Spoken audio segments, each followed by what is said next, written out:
Opisyal na binuksan ang isang bagong Family Super Health Center sa Mandaue sa Cebu City.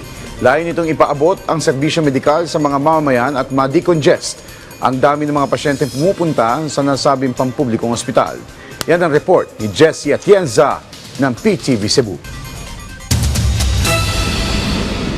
Ito ang bagong 5 palapag na multi-purpose hall ng Barangay Upaw sa Mandaue City. Ang kauna-unahang barangay hall sa lungsod na may elevator. May iba't ibang silid rin dito kung saan ipipwesto ang iba't ibang serbisyo para sa mga mamamayan. Kabilang na ang Family Super Health Center kung saan maaaring magsagawa ng minor surgery, pagpapaanak at iba pang serbisyong medikal.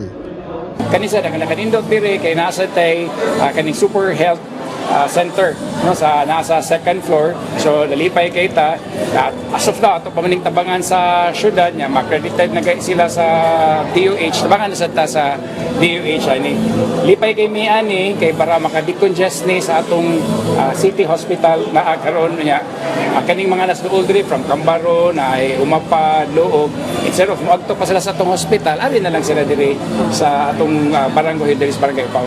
Ayon naman sa Department of Health Region 7, natataon ang pagbubukas ng Family Super Health Center sa barangay dahil sa pinapalakas din ng kagawaran ang kampanya nito sa purok kalusugan. Ibig sabihin, nais nilang ilapit sa mga kababayan na nasa mga komunidad ang serbisyong medikal na handog ng pamalaan.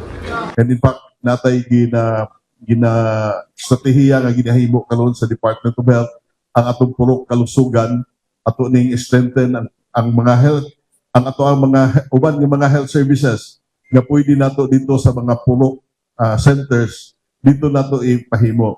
Like for example, ang ato ang mga blood pressure monitoring, no, ang ato ang mga health promotion nga unsaon nato para nga ato agyon nga mapatunan ang mga maayong panglawas at na lang dito na to sa atong mga purok centers. Ang bagong pasilidad ay pagtitiyak na naipapaabot sa mga mamamayan ang kalinga ng pamalaan.